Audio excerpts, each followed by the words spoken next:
Yang saya hormati Bapak Pimpinan Komisi 3 dan Bapak-Bapak anggota yang saya hormati semuanya.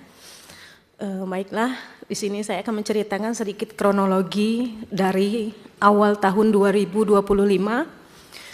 Itu bertepat di bulan Januari tanggal 8, kejadiannya terjadi di lapangan sekolah. Jadi anak berkumpul di lapangan sekolah dari kelas 1 sampai kelas 6. Kebetulan ada anak 4 orang yang rambutnya bersemir, Pak. Jadi rambutnya bersemir pirang, anak kelas 6 SD. Cerah gitu ya, cat pirang ya? Iya, di semir pirang, di cat merah. Jadi saya melakukan razia karena sebelumnya sudah diberitahu, sudah dikasih tahu bahwasanya yang dicat harus dicat hitam kembali seperti itu sebelum libur semester. Ternyata setelah masuk liburan semester, mereka masih rambutnya bersemir. Nah, jadi saya merazia, saya potong rambutnya. Anak yang bertiga, teman anak yang ini tadi, mereka menurut ketika dipotong, mereka menurut karena mereka merasa memang salah mereka seperti itu. Nah, yang satu ini mereka berontak, dia nggak mau dipotong rambutnya. Jadi akhirnya saya bilang dipotong sedikit aja seperti itu. Akhirnya dia mau dipotong. Setelah rambutnya dipotong, dia putar badan itu ngomong kotor, Pak. Jadi setelah dia ngomong kotor, saya refleks, nabok mulutnya. Kamu ngomong apa? Orang tua di sekolah ini ya guru kamu, seperti itu. Kalau di rumah orang tua kamu ya orang tua kamu, tapi kalau di sekolah guru inilah orang tua kamu, seperti itu, Pak. Tapi tidak ada kejadian yang berdarah atau mungkin giginya patah atau seperti apa, tidak. Refleks satu kali dan saya tidak pakai atribut apapun di tangan saya, seperti itu. Nah, dan anak itu masih masuk ke pelajaran selanjutnya. Jadi masih belajar sampai selesai, sampai pulang sekolah masih belajar. Jadi kejadiannya hari Rabu, pulang sekolah mungkin dia ngadu ke orang tuanya. Setelah itu orang tuanya ada datang ke rumah saya. Datang ke rumah saya, dia marah-marah ngomong, apa yang kau anuin dengan anak aku, kata gitu kan. Jadi saya jawab, duduk dulu bang, biar kita ngomong baik-baik kan gitu.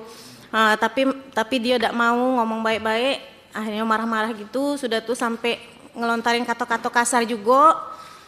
Sampai dia balik, dia ngomong juga sama saya, mati kau kubuat, katanya. Kalau udah secara kasar, secara halus, katanya kayak gitu, Pak.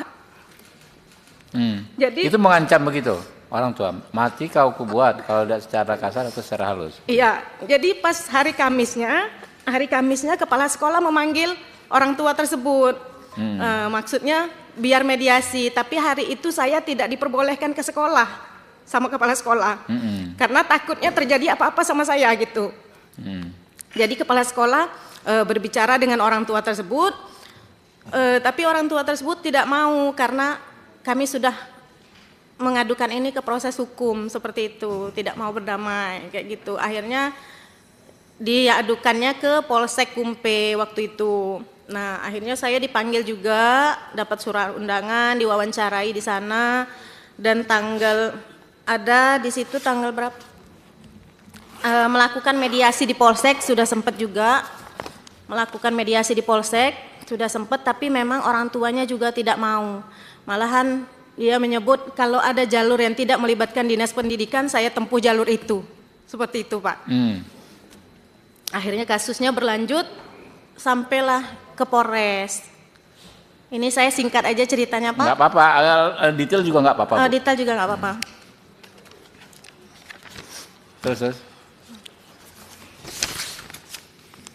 Jadi pada tanggal 13 Januari itu Kabid SD kebetulan dipimpin dengan Pak Sapki, waktu itu sempat datang juga, turun ke desa dan datang ke rumah orang tua tersebut untuk mediasi juga, Pak. Tapi tidak menemui titik temu. Udah itu yang kejadian mediasi di Polsek itu tanggal 22 Januari. Mediasi di Polsek terjadi, ya orang tua mengatakan seperti itu. Kalau ada jalur yang tidak melibatkan dinas pendidikan, saya tempuh jalur itu, katanya. Pada bulan Maret, saya beserta suami naik ke rumah ke ketua adat, ingin menyelesaikan masalah ini, mengajak ketua adat untuk ke rumah orang tua tersebut biar bisa diselesaikan di desa, seperti itu. Tapi ketua adat menolak, ketua adatnya datang sendiri ke rumah orang tua tersebut dan memang tidak ada penyelesaian. Tidak ada penyelesaian. Pada tanggal 12 Maret ada surat panggilan mediasi di Polres, itu juga tidak terlaksana. Kebetulan hari itu saya ada kegiatan, jadi suami yang mewakilkan untuk datang ke Polres. Tapi ketika suami datang ke Polres ternyata pihak orang tua tersebut sudah pulang, jadi mediasinya tidak terlaksana. Pada tanggal 6 Mei, pihak PGRI Kabupaten Muaro Jambi turun ke Desa Pemataraman. Nah, jadi berharap ada mediasi juga dengan orang tua tersebut, tetapi memang tidak ada penyelesaian. Jadi kebetulan ketua PGRI-nya Pak Ismianto, Bapak ini mewawancarai semua guru yang ada di sekolah. Seperti itu. Jadi gurunya satu-satu dipertanyakan seperti apa. Saya juga tidak tahu keterangan mereka seperti apa. Sudah itu Bapak ini sempat mau mampir ke rumah orang tua itu, tapi orang tuanya nggak di rumah, jadi nggak jadi. Pada Kamis tanggal 15 Mei, saya dipanggil lagi menjadi saksi di Polres Muaro Jambi.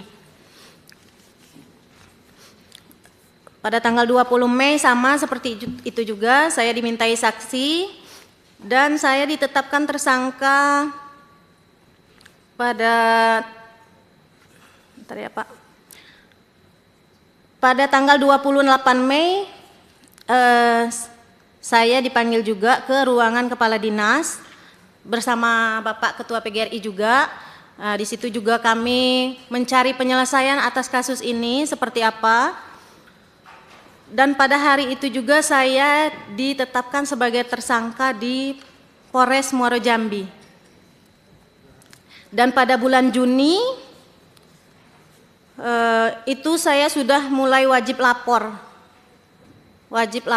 di Polres Muaro Jambi. Pada awalnya wajib lapor itu 2 kali dalam seminggu, hari Senin dan hari Kamis. Setelah berjalan 1 bulan, saya wajib lapor 1 kali seminggu di hari Kamis.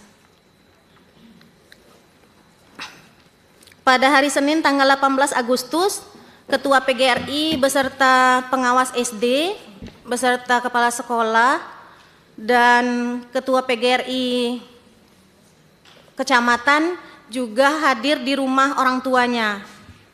Tapi jawabannya sama ya Pak. Jawabannya juga sama, proses hukum tetap berjalan. Dan ada juga saya saya ke rumah beliau bersama suami saya untuk meminta maaf secara pribadi, saya dengan suami. Jawabannya juga ya kalau dimaafin tetap dimaafkan, tapi proses hukum tetap berjalan seperti itu Pak.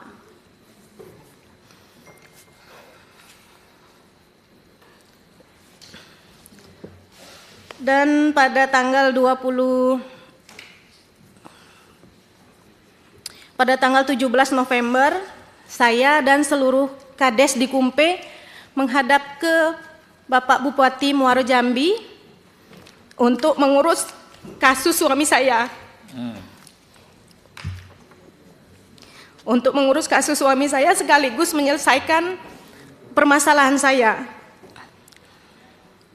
Jadi di situ disarankan dengan Pak Bupati untuk menulis surat permohonan.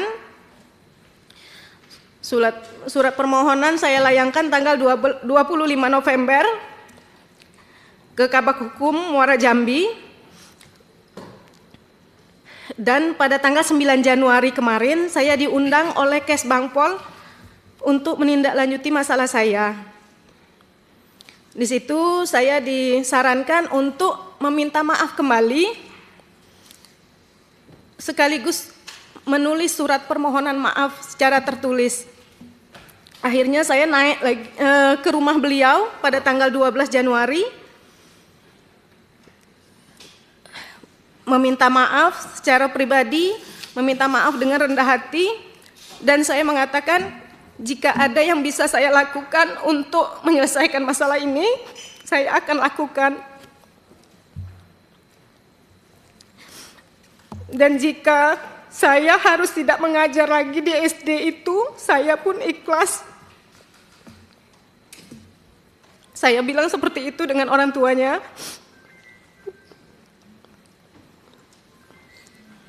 Tapi jawaban mereka,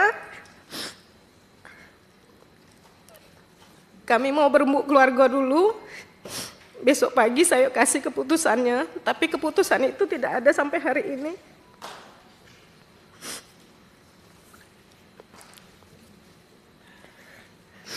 Jadi suami saya sudah ditahan dari 28 Oktober, hampir 3 bulan Pak.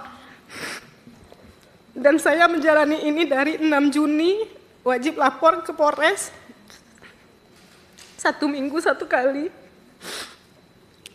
Jadi kalau dari pihak pendidikan, pihak Bupati memang sudah banyak membantu, tapi memang tidak ada penyelesaiannya seperti apa. Seperti itu Pak.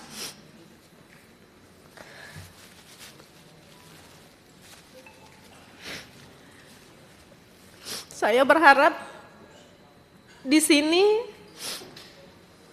tidak banyak yang saya harapkan, saya cuma ingin suami saya pulang dan masalah saya selesai, seperti itu Pak.